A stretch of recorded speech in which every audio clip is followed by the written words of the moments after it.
Damian Lillard is a Milwaukee Buck. We have a ton to talk about, guys. An insane three-team trade just happened with the Bucks receiving Damian Lillard, the Blazers receiving Drew Holiday, DeAndre Ayton, a 2029 first-round pick in 2 pick swaps, and then the Phoenix Suns are receiving Jusuf Nurkic, Grayson Allen, Nasir Little, and Keon Johnson. This is a rare three-team trade involving a superstar where I think all three teams are winners in their own respective ways.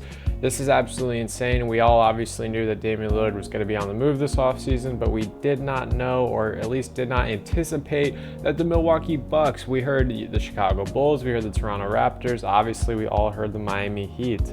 So let's break this trade down from the Bucks all the way to the Suns. We're going to go Bucks, Blazers, Suns.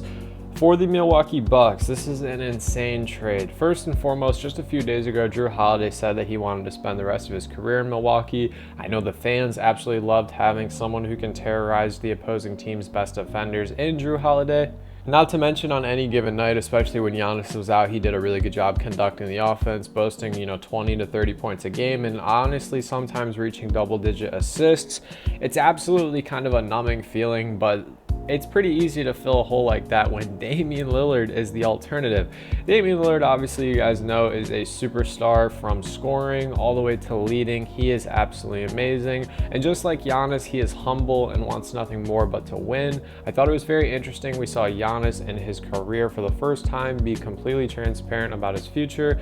I don't want to misquote him, but I'll put it up on the screen. I believe he said something in the regards to, all I want to do is win, and if Milwaukee isn't going to let me do that, then my options, they're going to have to be open. And I guess I have to just respect that as well as Milwaukee fans and everyone else should. If the front office isn't making a push to become immediate contenders, then hey, you have to do what's right. Obviously, this offseason, there were some moves in the front office, including the firing of Mike Budenholzer and the acquisition of Adrian Griffin, former assistant coach, I believe it was, for the Toronto Raptors. I think it's going to be really great because Giannis did co-sign pretty big on Adrian Griffin. So if you're the 1 seed and you lose in 5 games to the 8 seed, injured or not, obviously you are going to need to see some trades. Does this make them the favorite in the Eastern Conference? Honestly, on paper, I would say yes, especially considering Chris Middleton is still a part of this team. A lot of people were kind of shocked to see Chris not moved in this trade, but you guys do have to remember he just signed his extension, and I believe he's not eligible to be traded or signed anywhere else until December 15th. I think the starting 5 for this team looks something like Damian Lillard, Chris Middleton, then maybe Wesley Matthews or Bobby Portis is in at that 3 or 4, and then obviously you have Giannis and Brook. Absolutely amazing deal for the Bucks. I think they did a really good job of not giving up too much, but giving up equal value. As for the Phoenix Suns, I know we said we were going to talk about them last, but I just want to touch on this because I don't think it's going to take that long.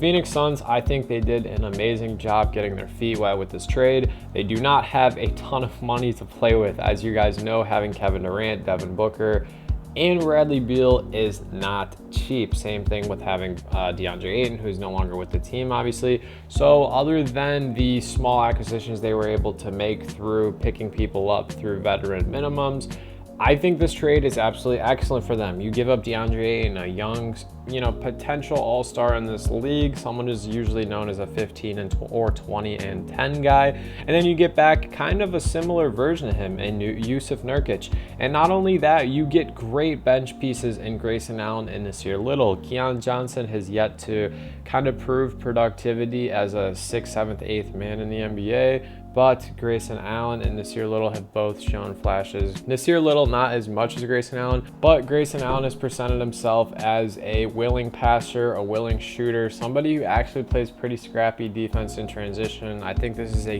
great move for the Phoenix Suns.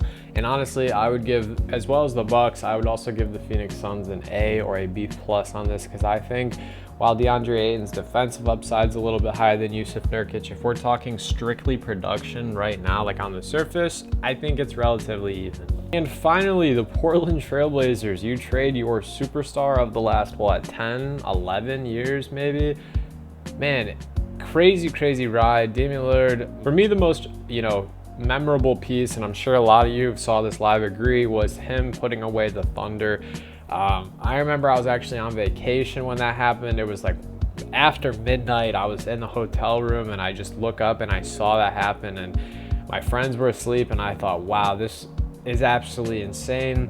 I also really enjoyed watching them, go to the conference finals with the Golden State Warriors. I digress, they got swept, so not that big of a deal. But now you get rid of them, and in return, you get DeAndre Ayton, Drew Holiday, that 2029 first-round pick, and 2 pick swaps as well. You also get Toumani Camara. Absolutely amazing trade for a disgruntled superstar. I mean, we've seen these people go for much, much less.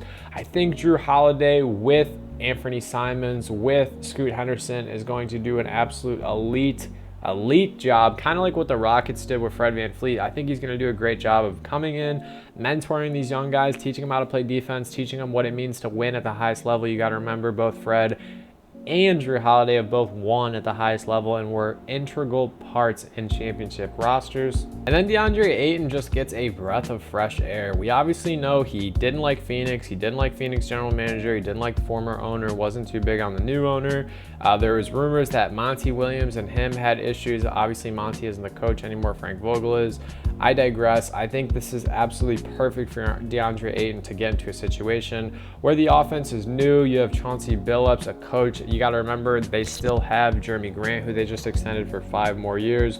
I think Portland's going to be a lot of fun to watch under Chauncey Billups this season. Now they've kind of recouped some assets for the future. They got off Damian Lillard's contract. It's just crazy that it's officially the end of the Dame and CJ era. Obviously, CJ's parted ways with them for a couple of years now, and he's been in Portland, with the Pelicans doing his own thing. Just been crazy. It's been an absolute crazy offseason, guys, and this is a perfect way to put an exclamation point or a period on the end of the season, guys. I just want to say I'm sorry for the lack of uploads the last couple of months. I just have been taking a break, doing some, focusing with some work in real life, I guess. This is so important to me, guys. I hope you don't underestimate how much I care about this content. When the season starts, I can assure you it will be ramping back up just as much as it was. I just don't want to put out these fluff pieces and filler pieces. I feel like I only want to come and talk to you guys when it's important, when it means something, when we can get interactive. I digress. I appreciate your guys' support. If you made it this far, I appreciate your support as always. Hope you guys have a great rest of your day. Stay happy, healthy, and blessed. And let me know who's the winner of this trade. Peace.